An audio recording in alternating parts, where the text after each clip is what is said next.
conversa inicial, eu coloco lá também a gravação da sessão Tirar Dúvidas, tá bem? Ah, que bom que a aula foi boa. Eu gosto de dar aula. É difícil você ver professor da USP gostar de dar aula, eu gosto. Não sei se fica decente, mas eu gosto, tá?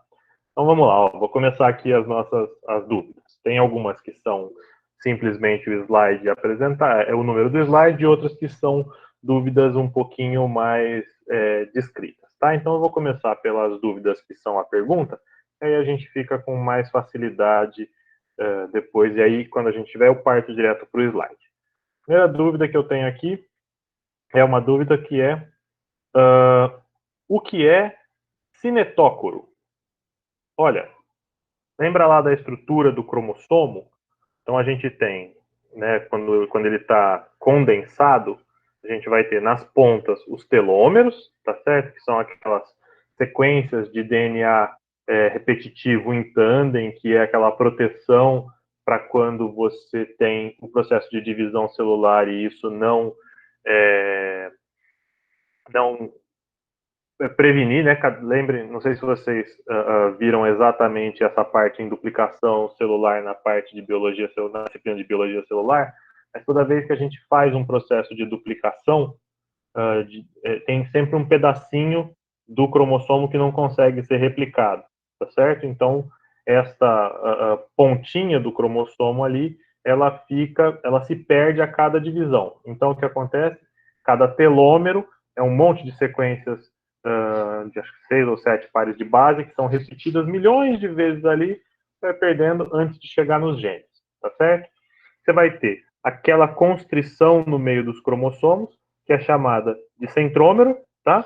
E você vai ter ali, nesta constrição do centrômero, um grupamento de proteínas que são as responsáveis por você ligar o microtúbulo no cromossomo, no centrômero, tá certo? Então, o que vai acontecer é que você, quando você está com a célula duplicada ali, os microtúbulos vêm ali e eles se encaixam no cinetócoro. Uma vez que está encaixado, está ancorado bonitinho, e aí depois você tem a separação e esses microtúbulos eles puxam os cromossomos cada um para um lado, tá certo? Mas nesse puxar eles estão presos justo nessa região proteica que é chamada de cinetócoro, tá certo? Então vamos para outra dúvida. Segunda dúvida que a gente tem aqui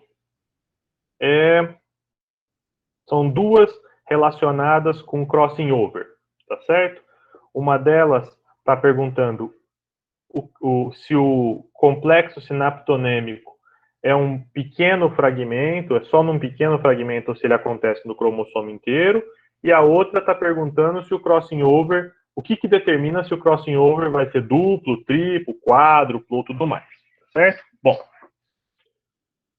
complexo sinaptonêmico é, na verdade, aquela região em que os cromossomos estão entrelaçados, tá certo? É isso que a gente chama de complexo sinaptonêmico. Mas tem uma coisa em biologia que eu não gosto, mas não tem muito como fugir. Biologia tem muito nome para a mesma coisa. Então, você olha, você tem nomes iguais para a mesma coisa e nomes diferentes para a mesma coisa e nomes iguais para coisas diferentes. Isso dá um nó na parte de biologia. Então, veja, o nome complexo sinaptonêmico é só uma denominação, tá? Mas o que você tem que entender é que, exatamente, naquele momento da meiose, esses cromossomos estão entrelaçados porque houve uma troca física entre os pedaços de cromossomo. E essa troca acontece em locais aleatórios, tá certo? É esse o ponto mais importante que você precisa ali. Então, se você tiver, vamos supor, uma célula fazendo meiose em algum momento, e suponha lá que você vai ter só um crossing over. Normalmente, esse crossing over acontece em todos os pares de cromossomos, tá certo? Mas suponha que vai acontecer só em um, só no par do cromossomo 17. Se a célula do lado também tiver só um crossing over no cromossomo 17, o ponto aqui é que vai ser assim, não é porque é no cromossomo 17 que é no mesmo lugar. estão em lugares diferentes, porque esses pontos são aleatórios. Então, na hora que você fizer a finalização da meiose, as duas células vão gerar gametas diferentes, embora só houvesse um crossing over no cromossomo 17. Tá bem? E quanto à pergunta do que determina se vai ser um crossing over duplo, simples, triplo, quádruplo, essa é uma excelente pergunta. Ninguém sabe te responder. Eu não sei, livro nenhum vai saber. Tá certo? Aparentemente, tem alguns fatores ali, mas tudo leva a crer que é meio aleatório. Tem a aproximação dos cromossomos homólogos, tá certo? Eles ficam pareadinhos, todos bonitinhos, juntinhos, e alguns fatores se juntam aqui, vão fazendo toda a parte de duplicação, de recombinação, tá certo? Mas não tem nenhum artigo, nem nenhum livro-texto diga explicitamente o que acontece para você ter um duplo, um triplo, ou um quádruplo, ou um quíntuplo, seja lá o que estiver acontecendo naquele momento. Tá bem? Vamos lá. Com relação à aula de mitose, pessoal, vocês podem me interromper a qualquer momento se tiver mais dúvida, tá bom? Em cima disso que eu estou falando. Com relação à aula de mitose, eu tenho uma dúvida no slide 8, uma no slide 9, uma no slide 10 e uma no slide 12. Então, eu acho que eu vou fazer o seguinte, eu vou compartilhar com vocês esses slides e aí a gente já vai direto para lá. Mitose. Bom, então tá bem. Aqui. Esse é o slide 8, tá? Então, quem teve a dúvida aí do slide 8, esse slide, ele está trabalhando, basicamente, a preparação dos cromossomos para a gente poder entrar na mitose. Então, lembra que até esse momento, a célula já passou por G1, teve seu crescimento, duplicação das estruturas celulares e tudo mais. Passou pela fase S, que é onde aconteceu a duplicação desses cromossomos, teve todos os checkpoints para ver se está tudo certo. Passou por G2, para ter aquele último crescimentozinho, né? E agora precisa, aqui nessa fase aqui, entrar na preparação para a fase M, de mitose, que necessita da condensação dos cromossomos, tá certo? Lembra que se você pegar todos os cromossomos que estão dentro de um núcleo só e alinhar todos eles, amarrar a pontinha de um na pontinha do outro, colocar todos eles alinhadinhos, esticadinhos, a gente vai ter quase 2 metros de cromossomo, de DNA, esticadinho, tá certo? Para caber numa estrutura nuclear que ela é de alguns micrômetros, tá certo? Então, o que a gente precisa é que, imagina esse negócio enorme, centímetros de DNA, como é que você vai puxar isso se você tem uma célula tão pequena? Então, você precisa condensar isso ao máximo, que é o que vai acontecer, né? Então, num primeiro momento, essas enzimas aqui, ó, as coenzinas, tá vendo? Que são essas aqui em forma de anel. Elas pegam as suas cromátides irmãs, então lembra, cromátide irmã é as duas cópias do mesmo cromossomo, e elas envolvem eles para deixar eles juntinhos e você não começar a embaralhar em um emaranhar no outro e tudo mais, tá certo? Então elas mantêm as cromátides irmãs mais juntinhas e num segundo momento essas outras esse outro grupo de proteínas, as condensinas, elas vão amarrar o nosso DNA formando essas alças de DNA aqui, tá certo? Então acho que vocês também tiveram isso lá em biologia celular. Se não tiveram, vocês me digam que eu coloco uma aula minha que eu falo de empacotamento de DNA também para vocês assistirem. Mas você tem lá a fita, ela enrola na estona, a estona dá uma torcidinha, depois você tem esse formatinho todo cheio de alças, que é justamente causado aí pelas condensinas, de modo que você vai fazer esses 2 metros de DNA caberem numa estrutura de alguns micrômetros de diâmetro, tá certo? Se a gente for fazer uma analogia, pensa no seguinte, A distância entre a USP Leste e a USP Butantã, se você for ali pelas duas marginais, ela dá 40 quilômetros, tá? Se esses 40 quilômetros fossem o nosso DNA amarradinho, ele deveria caber numa bola de tênis. Então, pensa aí, uma linha que a gente vai esticar esses 40 quilômetros, ela tem que caber numa bola de tênis. É isso que precisa fazer aqui para esse processo acontecer, tá bem? E isso também aí ele é mediado por uma ciclina que é e uma CDK, tá bom? E é a MCDK. Não sei se quem teve essa dúvida está aqui na aula, mas se não tiver, se eu não respondi, me conta, tá? Com relação ao slide 9, ainda é uma preparação para a gente entrar na mitose, tá certo? E essa preparação, ela implica na duplicação das estruturas, né? Toda célula tem só um centrômero. Esse centrômero, ele é o centro organizador dos microtúbulos, tá? Então, toda vez que você tem que fazer algum transporte de proteína, toda vez que você precisa levar uma vesícula que sai lá do seu complexo de Golgi, do lado do núcleo, e essa vesícula é uma vesícula secretora que precisa migrar até a membrana da célula, isso não acontece ao acaso, tá certo? Você não solta uma vesícula e ela fica lá boiando, para onde eu vou, onde é que tá, e um dia por acaso ela encosta na membrana e se funde, né?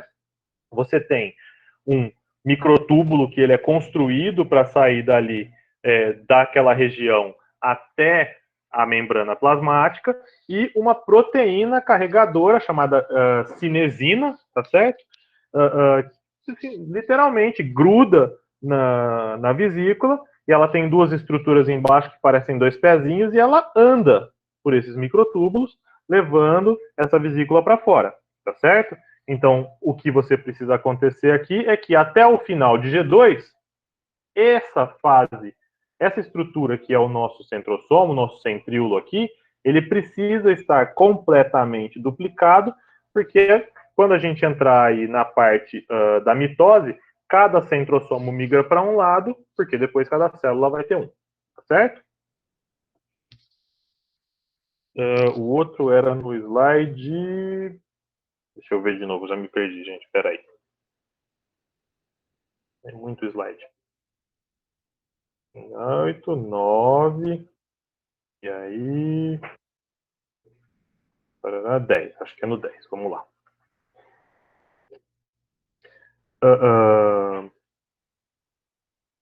Esse slide 10, esse aqui acho que a gente nem precisa de compartilhamento, até para parar de compartilhar. Ó, o slide 10, ele está simplesmente mostrando para vocês que, assim, o que ele diz é que esses microtúbulos, eles não... Quando você entra na mitose, você não precisa mais de toda essa estrutura em rede de microtúbulo migrando para todo quanto é lado da célula, tá certo? O metabolismo da célula nesse momento está baixinho, ela não está fazendo basicamente nada. Então você pode mobilizar todas as estruturas desse citoesqueleto para construir os seus fusos mitóticos que vão levar esses cromossomos para lá e para cá, tá? O que vem na sequência é o seguinte: não é porque você tem 46 cromossomos ali duplicados que você vai ter exatamente 46 microtúbulos que se ligam. Não é, esse ponto não é uma coisa que vai ser exata, né? Por mais que tudo dentro da célula seja muito controlado, o crescimento do microtúbulo não necessariamente chega no cinetócoro de cada cromossomo na primeira tentativa. Então ele reassocia, dissocia, até que em algum momento ele se liga e você tem toda a parte para poder fazer o transporte dos cromossomos até o centro para fazer a metáfase e depois para poder puxar para os lados, tá bem? Vamos lá. Tem mais. Aí tem aqui no chat, estão dizendo o slide 14. Deixa eu ver qual é o slide 14. Aqui, pessoal, esse aqui eu vou compartilhar de novo com vocês a tela do slide 14, porque esse aqui ele é um pouquinho. Esse slide ele serve mais para a gente mostrar para vocês o funcionamento molecular da coisa, tá certo? Então veja, essa proteínazinha aqui, esse complexo DAN, ele é um complexo que está ligado no seu cinetócoro, tá certo? Quando o microtúbulo vem, é exatamente assim, ó. Ele tem essas fímbrias aqui, essas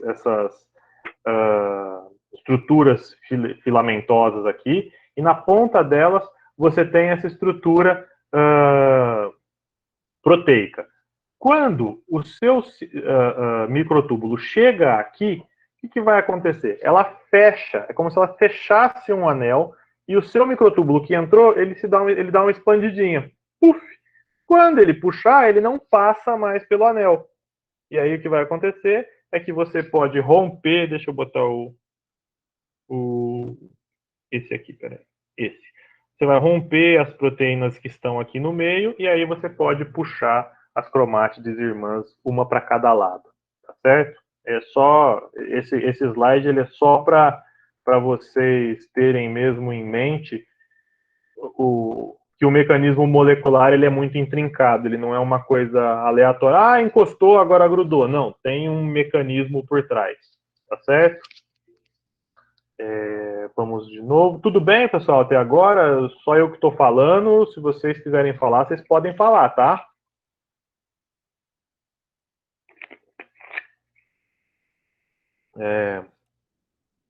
O que mais temos de mitose? Mitose. Slide 12. Vamos no slide 12, slide 12.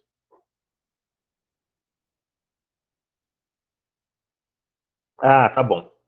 Vou compartilhar de novo. Nós vamos ficar nesse compartilha e descompartilha, tá bom, gente? Ó, o slide 12. Aí, colega. Espera aí que ele está pensando.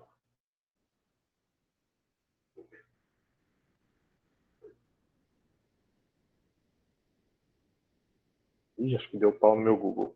Vocês estão me ouvindo ainda? Quem mandou um sinal de vida? Sim, sim, estamos sim. Sim, dá para ouvir. Ele está dizendo não está respondendo o meu Chrome aqui. Bom, paciência. Vamos conversar aqui mais um pouquinho, daqui a pouco ele resolve compartilhar. Ó, o nosso slide 12, depois vocês, quem tiver com ele na mão aí, pode dar uma olhadinha, é que é o seguinte, veja, quando você vai entrar, saiu ali da prófase, e logo na sequência você vai entrar na parte da prometáfase e da metáfase, você tem a desintegração do núcleo, tá certo? Mas quando eu falo para vocês, quando a gente diz, né, você vai olhando e fala assim, ah, então o núcleo desaparece, isso não necessariamente quer dizer que o núcleo desaparece, tá certo?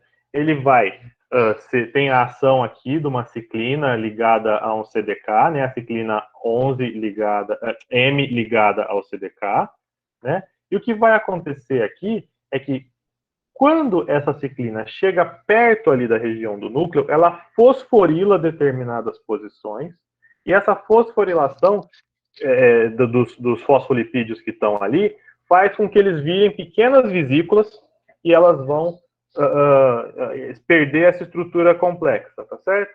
Em forma de uma esfera, né? Ela perde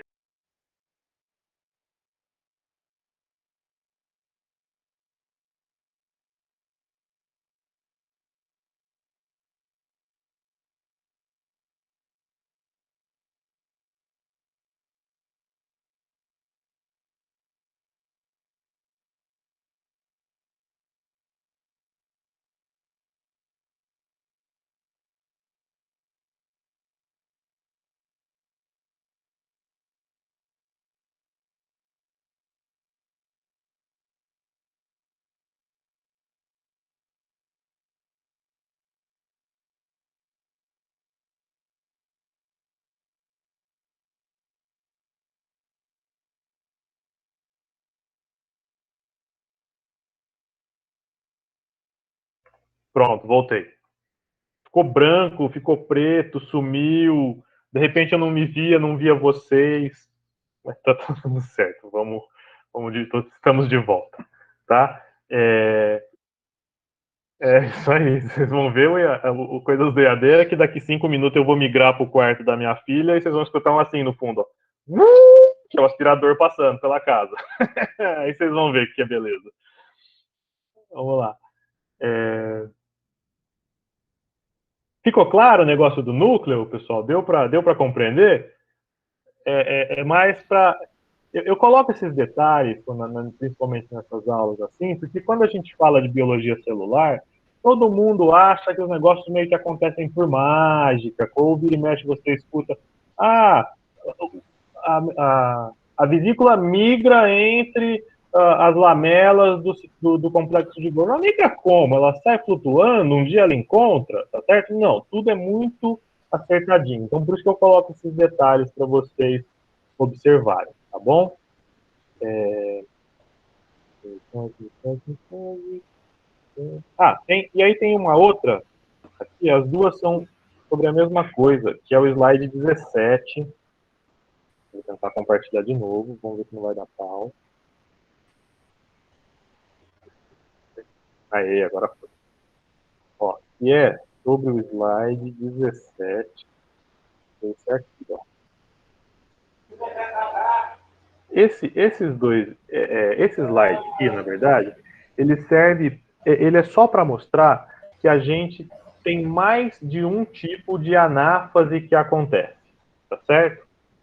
Então, veja, o que acontece na anáfase A? A anáfase A, vou botar aqui o meu pointer. Ó, essa anáfase A, o que vai acontecer?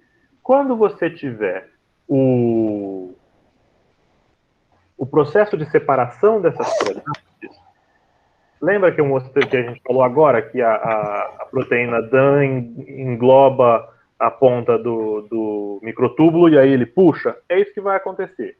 Esse microtúbulo ele vai sofrer um encurtamento a partir aqui dessa base, e conforme ele vai encurtando, você vai puxando os cromossomos, cada um para um lado, certo?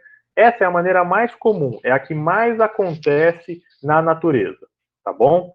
A outra maneira, ela é um pouquinho diferente. Você vai ter esses fusos mitóticos que estão aqui, ó, nas pontas, no meio, mas que não estão ligados a cromossomos, tá certo?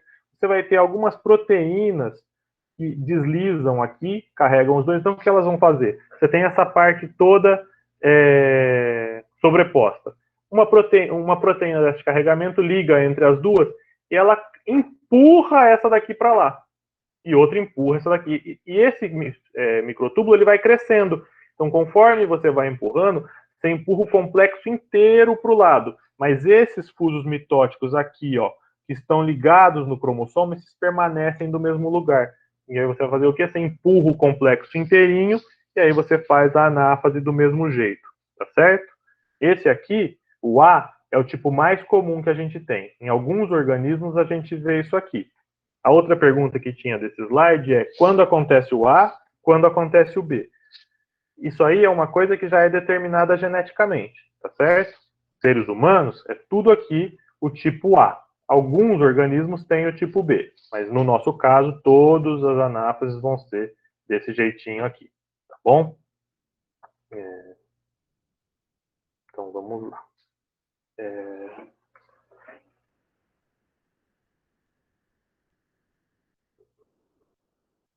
Juliana.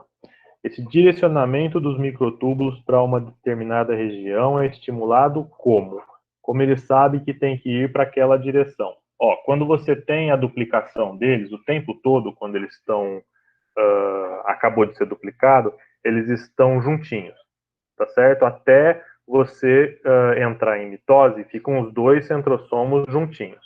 A partir do momento que você tem todo o desencadeamento molecular dentro da célula para ter a mitose, eles vão mais ou menos o que acontece naquela anáfase. Os microtúbulos vão crescer e vão empurrar um para cada lado. Então, conforme eles vão crescer, isso faz com que eles migrem para polos opostos da célula, e aí eles vão cada um para um lado, tá certo? Mas do mesmo jeito que eles podem ir assim, eles podem ir assim, eles podem ir assim, tá certo? O importante é que ao empurrar, vai cada um para um lado oposto, porque os microtúbulos vão crescendo e eles vão indo para lados opostos, e esses vão ser os polos das células que vão se dividir depois, tá bem? Vamos ver se tem mais dúvidas de mitose. Mitose, não, não, não, não, não. Acabou a mitose. Mais dúvidas de mitose, pessoal? Conta para mim. Não? Vou passar para meiose. Tá lá, hein? Então tá. Ah, meiose é mais fácil que mitose, vá. Vocês vão ver a hora que a gente entrar agora na aula de embrio, que delícia. Ó, então vamos lá. Então, na aula de meiose também tem poucas dúvidas, tá bom? Mas vamos lá. Meiose, slide 10. Vamos achar o slide 10. Ah, esse slide 10 é legal. Vamos lá, vou compartilhar com vocês. Vou compartilhar o slide com vocês. Esse aqui. Pronto. Ó. O slide 10, ele está mostrando aqui, né, que, então veja, a gente está na fase do paquíteno, tá certo? Então, começou a gente ter aqui a recombinação genética, é aquilo, né? Em lugares tem livros que chamam de recombinação genética, tem livros que chamam de permuta, tem livros que mantêm o termo em inglês de crossing over, tá? Como é que vai acontecer? Ó, a quebra do DNA, então veja, lembra que eu falei que esse comecinho aqui, né, é a fase mais demorada que a gente tem da meiose, porque esses cromossomos eles têm que estar perfeitamente alinhados, porque a quebra tem que acontecer no mesmo lugar dos dois cromossomos. Imagina, se eles estão tortos assim, ó, e eu fizer um crossing over aqui nesse ponto, uma parte fica com um pedaço, essa aqui dobra a parte, a outra perde um pedaço, tá certo? Então, eu vou colocar para vocês aqui naqueles links adicionais que eu coloco lá, eu vou colocar uma aula sobre recombinação e aí vocês podem ver lá. Mas como é que vai acontecer? Ó? Veja, você tem as duas moléculas aqui. Se você quebrar as duas fitas dessa de cá e as duas fitas dessa de cá, você concorda comigo que a chance de sair, agora sim, a chance de sair flutuando e elas não se encontrarem mais, não é uma coisa simples, tá? Então, o que vai acontecer? A primeira coisa é que você vai quebrar só uma das duas fitas do DNA. E aí, essas fitas soltas, elas fazem uma coisa assim, ó. Por quê? Para garantir que esses cromossomos, eles não saiam, não percam um pedaço. E depois que está ligado, você pode quebrar esse pedaço e aí elas desviram, tá certo? Mas ela não pode ser uma coisa em que você quebra as duas ao mesmo tempo, senão aí sim você corre a chance de perder um pedaço desse cromossomo, tá certo? Se vocês olharem lá naqueles livros virtuais que a gente tem na biblioteca da USP, no capítulo do Snustad Simons, que é um livro que chama Fundamentos de Genética, ele tem uma ilustração muito boa desse processo de recombinação, com quebra da fita, ligação, torce, vira e tudo mais, tá bem? Mas isso era para ter vindo lá da Biocell, tá bom? Mas como eu também nunca conversei com a Carla para saber exatamente até onde ela vai. Às vezes eu repito as coisas, às vezes eu falo coisa que ela não falou. Mas, vamos lá. Bom, mais dúvidas. Outro aqui. Deixa eu ver. Slide 10 de novo. Slide 12, é isso? Ah, não, essa era da mitose. 17. Ah, eu tenho uma dúvida com o de vocês aqui também. Slide 11.